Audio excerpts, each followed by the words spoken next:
कि बोल रहे हो कि दीपेंद्र हुड्डा ने बोल दिया कि मैं लड़ूंगा। लड़ूंगा बोलने और लड़ने में बहुत फर्क है। मैं आपको बता रहा हूँ, अब तक तो कैंडिडेट ही फाइनल नहीं है। लड़ते मैं अकेला मोदी भगत आप। बिल्कुल हाँ। तो एक बात बताओ, भगवान के भगत किस लिए होते हैं? बाप दादा की संपत्ति नहीं है कि बाप दादा की संपत्ति भाई वही बनेगा या उसका बेटा ही बनेगा। और तो लगता है बीजेपी हुड्डा के गढ़ को तोड़ पाएगी। कौन सा गढ़? पिछली बार कौन जीता था रोहतक से? जो प्रत्याशी हैं, लोकसभा प्रत्याशी बीजेपी के, उन चेहरों को बदल सकती है। नमस्कार, मैं हूं अजय भारद्वाज और आप इस समय ग्राउंड मीडिया देख रहे हैं। साथियों, लोकसभा चुनाव को लेकर के लगातार राजनीतिक गतिविधि आपके सामने हम लेकर के आने लग रहे हैं। फिलहाल रोहतक इस वक्त हमारी टीम मौजूद है। साथियों, पूरे हरियाणा की नज़र रोहतक लोकसभा सीट के ऊपर बनी हुई है कि यहाँ से बीजेपी जीत पाएगी या नहीं जीत पाएगी, या दीपेंद्र हुड्डा अपना वर्चस्व बचा पाएंगे या नहीं बचा पाएंगे। हर किसी की नज़र रोहतक लोकसभा यानी कि हॉट सीट मानी जाती है, इसके ऊपर बनी हुई है। फिलहाल भारतीय जनता पार्टी के युवा नेता और भारतीय कबड्डी टीम के पूर्व कप्तान दीपक निवास हुड्डा इस वक्त हमारे साथ मौजूद हैं। कड़वे सवालों के साथ बातचीत करेंगे जो लगातार कमेंट बॉक्स में आप लिखने भी लग रहे हैं। सबसे पहले दीपक भाई, ग्राउंड मीडिया में स्वागत आपका। राम राम। राम राम राम राम। दीपक भाई, लगातार कई दिनों से सोशल मीडिया पर यह खबर चलने लग रही है कि भारतीय जनता पार्टी अपने 3 से 4 जो उम्मीदवार, जो प्रत्याशी हैं, लोकसभा प्रत्याशी बीजेपी के, उन चेहरों को बदल सकती है। भारतीय जनता पार्टी दुनिया की सबसे बड़ी राजनीतिक पार्टी है और भारतीय जनता पार्टी ने अपने हरियाणा की 10 की 10 लोकसभा सीटों पर अपने उम्मीदवार उतार दिए हैं। हमारी पार्टी की कार्यप्रणाली बहुत ही अच्छी है। हमने अपने बहुत सोच समझ से अपने पार्टी के कैंडिडेट उतारे हैं और माननीय प्रधानमंत्री श्री नरेंद्र मोदी जी ने पूरे देश भर में जहाँ भी हमारे प्रत्याशी उतारे हैं वो फाइनल है। ये तो विपक्षी पार्टी है जिसने हरियाणा में अब तक एक भी अपना कैंडिडेट फाइनल नहीं कर पाई है, वो सवाल खड़े कर रही है। लोगों को सिर्फ भ्रमित किया जा रहा है। जिनसे अपना एक कैंडिडेट तो फाइनल नहीं हो रहा, वो भारतीय जनता पार्टी के कैंडिडेट पे सवाल उठा रहे हैं। लेकिन सोशल मीडिया पर खबर वायरल होने लग रही कि हिसार के प्रत्याशी रणजीत चौटाला है, सिरसा से अशोक तंवर है, या सोनीपत प्रत्याशी को पार्टी बदल सकती है। इस प्रकार की खबरें तो वायरल होने लग रही हैं। ये लोगों को गुमराह करने का काम है। सिरसा में देख लीजिए अशोक तंवर की कितनी बड़ी रैली हुई है। आप आज ही उठा के देखिए सोशल मीडिया, वहाँ तो विशाल जनसमूह इकट्ठा हो रहा है। हर दिन जहाँ भी प्रत्याशी हमारे जनसमूह को इकट्ठा कर रहे हैं, गाँव के दौरे हो रहे हैं, बड़े बड़े कार्यक्रम हो रहे हैं। ये तो लोगों को गुमराह करने का काम है। जिनसे अपना एक प्रत्याशी तो फाइनल नहीं हो रहा है। कैसी विपक्षी पार्टी कोई चुनाव लड़ने को तैयार नहीं है। बाप बेटे ऊपर डाल रहा है, बेटा बाप के, दिग्गज नेता पीछे भाग रहे हैं। एक सीट तक आप फाइनल नहीं किए तो आप क्या चुनाव लड़ेंगे? और उठाते सवाल भारतीय जनता पार्टी पर। भाई, बहुत बड़ी बात है ये भी कि कांग्रेस पार्टी ने अभी तक अपने जो 9 प्रत्याशी हैं उनको घोषित नहीं किया है। उनके नाम की अंतिम मोहर अभी तक कांग्रेस पार्टी ने नहीं लगाई है। इसी को लेकर के रोहतक की दीपक जी हम बात करते हैं। रोहतक हुड्डा का गढ़ माना जाता है। आप बीजेपी के युवा नेता है, कैसे आप हुड्डा के गढ़ को लगता है बीजेपी हुड्डा के गढ़ को तोड़ पाएगी? कौन सा गढ़? पिछली बार कौन जीता था रोहतक से? अरविंद शर्मा जी जीते थे और फिर दोबारा प्रत्याशी हैं। और मैं तो ये बताऊंगा कि भारतीय जनता पार्टी में किसी का नाम चेहरा नहीं होता, कमल का फूल होता है। और कमल का फूल तो रोहतक क्या 10 की 10 सीटों पर खिलेगा? ऐसे ही 400 पार का नारा नहीं दिया हमने। 10 की 10 सीटें कमल का फूल ही रहेगा।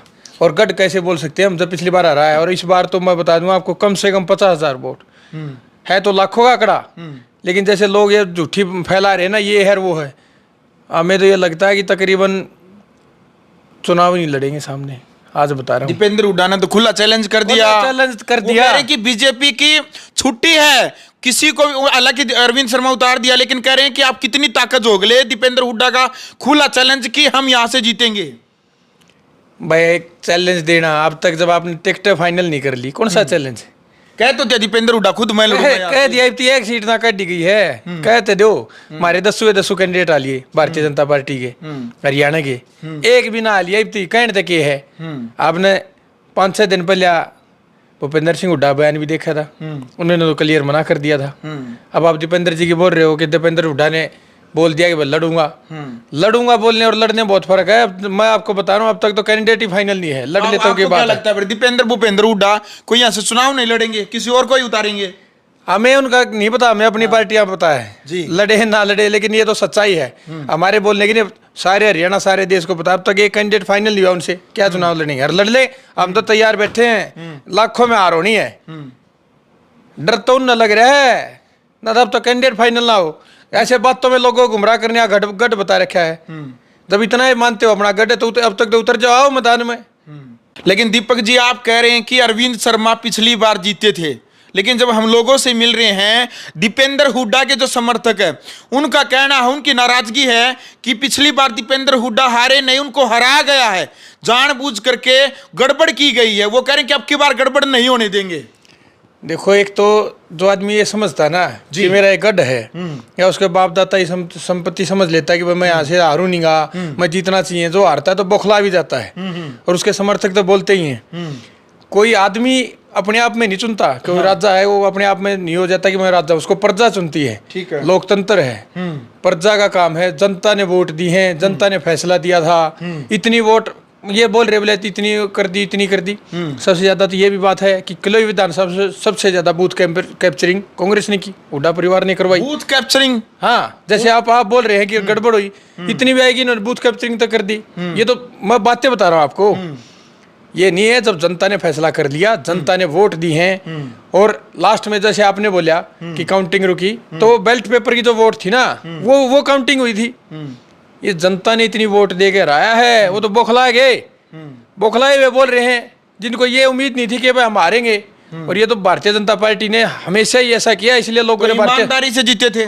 बिल्कुल ईमानदारी से। और मैं आपको एक बात और बता दूं, भारतीय जनता पार्टी में आप पहले तो आपकी कांग्रेस की ले लें, आप बोल रहे हैं भूपेंद्र सिंह हुड्डा है, मल्ले बन गया, तो आपको ये लगता है कि भाई किसी दूसरे कार्यकर्ता को सीएम के लिए खड़ा कर देगा? मैं आपसे ही पूछता है सवाल।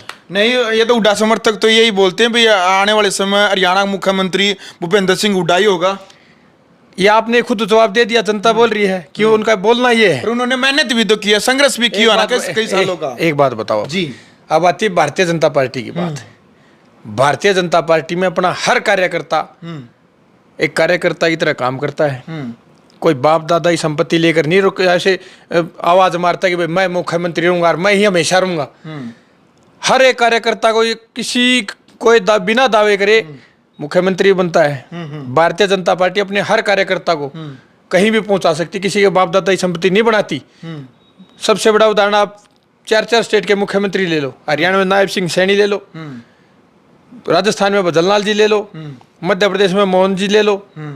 तो ऐसे ही भारतीय जनता पार्टी में हर आदमी आगे बढ़ता है। इनकी तरह कोई बाप दादा की संपत्ति नहीं है कि बाप दादा की संपत्ति भाई वही बनेगा या उसका बेटा ही बनेगा। और हार गए तो भाई जनता ने हराया है, वोट दी है, जो देश का प्रगति कर रही है, जो भेदभाव नहीं करती, चाहे वो कार्यकर्ता हो चाहे वो जनता हो, उस पार्टी को चुना है। इसलिए अरविंद शर्मा जीते थे और इस बार फिर जीतेंगे। इस बार आप कह रहे हैं कि इस बार फिर जीतेंगे, लेकिन दीपक जी, हरियाणा की नजर, हरियाणा की निगाहें इसी लोकसभा सीट के ऊपर टिकी हुई है। जेजेपी पार्टी का जब गठबंधन टूटा, हिसार में हरियाणा के पूर्व डिप्टी सीएम दुष्यंत चौटाला ने बयान दिया था कि भाई मुझे कहा जा रहा था बीजेपी हाईकमान की तरफ से कि रोहतक से चुनाव लड़ ले, तो मैंने मना कर, रात को 1 बजे दुष्यंत चौटाला ने मना किया था पार्टी से कि मैं यहां से नहीं लड़ूंगा। जब जेजेपी पार्टी डर के कारण गठबंधन तोड़ सकती है बीजेपी के साथ में, यहां रोहतक लोकसभा सीट से इतना डर लगता है, तो आप इतने कॉन्फिडेंस लेवल पर कैसे कह रहे हैं कि यहां से अरविंद शर्मा जीतेगा? एक बात बताओ जी, ये बात किसने बताया कि भारतीय जनता पार्टी ने उसको बोला है? दुष्यंत चौटाला ने कही, दुष्यंत ने बोली ना। आपके पास कोई सबूत है क्या? भारतीय इतनी देश की इतनी बड़ी पार्टी ने थोड़े ने बोला है। ये तो दूसरे दल जो भी है, चाहे इसमें कांग्रेस आ गई, चाहे दुष्यंत जी आ गए, चाहे कोई भी आ गया, वो बता रहे ना अपनी तरफ से बयान। भारतीय जनता पार्टी अपने दम पे जीतती है, अपने दम पे लड़ेगी और लाखों वोटों से जीतेगी। रोहतक सीट जो बोल रहे हैं, लेकिन कई लोग कह रहे हैं भाई जो भी बीजेपी के खिलाफ बोलता है, उस जो भी बिजनेसमैन है उसके ईडी का छापा लगा देती है बीजेपी वाले। आप बीजेपी समर्थक तो होगे नहीं, आपका भी एक न्यूज चैनल हो गया नहीं? हमारे लिए तो प्रत्येक पार्टी एक जैसी है। आपके घर पर ईडी का छापा नहीं, हमारा नहीं आया। मैं पार्टी हमने अब ज्वाइन की, इससे पहले तो नहीं आया। कुछ लोग तो कह रहे हैं दीपक हुड्डा ने डर के कारण तो बीजेपी ज्वाइन कर ली। मैं भी आपका ईडी का छापा लगा। मैं भी ले रहा हूँ 200 से 400 करोड़ की संपत्ति। ये बिना मतलब की बात है। ईडी का छापा अपने देश में विपक्षी पार्टी के कितने नेता होंगे? अब हजारों की संख्या में, को पहले एमएलए था, मंत्री था, बड़े बड़े कारोबारी भी है। अपना देश तो ये तो है नहीं, दुनिया की 5वीं बड़ी अर्थव्यवस्था है हिंदुस्तान आज। भारत देश दुनिया की 5वीं बड़ी अर्थव्यवस्था। तो कितने बड़े कारोबारी बिजनेसमैन एक से एक बढ़ के होगा, उन सबके घर पे तो नहीं जाती ईडी भाई। जबरदस्ती थोड़ी ना है, गलत काम करोगे जब पैसे किसी के घर पे छापा लग गया पूछते हैं भाई पैसे कहाँ से आए, जब हिसाब ही देना नहीं है। जब इतने बड़े चोर होंगे जिसने 2-2 नंबर के इतने ब्लैक के काम करे हैं, देश को लूटा है, तो वही तो फंसेंगे और वही फंस रहे हैं। आपका मेरे दुनिया भरी पड़ी कारोबारी की। भारत देश इतना बड़ा, जब 5वीं बड़ी अर्थव्यवस्था है तो कितने कारोबारी होंगे, कितना पैसा होगा लोगों के पास। जो 1 नंबर का काम करते हैं उनके कोई दिक्कत नहीं है। 2 नंबर का काम करोगे जब बदई डी के टिवास के था गर्दन तक जब बात जा सकते हैं अजय भाई। जब आप 2 नंबर का काम कर रहे हो, आदमी 1 नंबर का काम होगा ना, तब लाखा ही भीड़ में छाती चौड़ी करके खड़ा हो जाए, हाँ भाई बता कमी क्या है, कमी क्या है, बताओ। इससे बड़ी बात और क्या है। आदमी में खोट होगा ना जब नीचे नजर होती है, खोट नहीं होता 1000 आदमी लाख आदमी हम सीधा खड़ा होगा जवाब देश का है, आ जाओ भाई कोई ईडी हो। बिल्कुल। अच्छा दीपक जी, केजरीवाल की गिरफ्तारी को लेकर के भी राजनीतिक सरगर्मियां पूरे देश के अंदर तेज है। विपक्ष है, कांग्रेस है, वो लगातार ये बातें कहने लग रही कि एंड टाइम पर बीजेपी ने जो केजरीवाल की गिरफ्तारी करवाई है, उनको जेल में डालने का कार्य किया है। ये कहीं ना कहीं ये कमजोर लोगों की राजनीति होती है, ऐसे डरी हुई है बीजेपी केजरीवाल को लेकर के। इस प्रकार के आरोप विपक्ष लगातार लगाने लग रहा है। सबसे पहले तो मैं आपको बता दूं कि ये जो दूसरी पार्टियां जितनी भी हैं, चाहे केजरीवाल हो चाहे कांग्रेस हो, देश को लूटा है। लोगों को तुम्हारा किसानी नेता ये नेता बोल बोल के देश को भ्रमित किया है। इन्होंने पैसे के भंडार बनाए हैं। जब आप आम आदमी पार्टी के दूसरे 3-4 नेता पकड़े गए, डिप्टी सीएम तक उन्हें पकड़े गए, तब तो ये बड़े बड़े बयान देते थे जी कि अगर कोई कमी होगी तो जेल में जाना पड़ेगा। केजरीवाल जी ने खुद स्टेज ऑफ कह रखा है, जब कमी मिल गई तभी तो जा सकता है। कोई छोटी बात नहीं है। आप किसी पार्टी का, कोई पार्टी छोड़ो, आप सीएम ऐसे केस में अंदर जाता आप आज तक देखा है? आपने पता नहीं कितने हजारों करोड़ों का गबन कर दिया है, लूट लिया देश को, देश के सेंटर को आप लूट रहे हो। भारतीय जनता पार्टी देश के लिए इतना कार्य कर रही है। 5वीं बड़ी अर्थव्यवस्था, राम मंदिर, 370 धारा, अमेरिका तक के, अब G20 सम्मेलन हुआ था, पूरी दुनिया भारत को देख के चमक रही थी कि क्या है। आज दूसरे देश में जाके देखो नरेंद्र मोदी जी का कितना नाम है, भारत देश का कितना नाम है। और उस देश में ये आम आदमी करके देश को लूट मचा दी इन्होंने।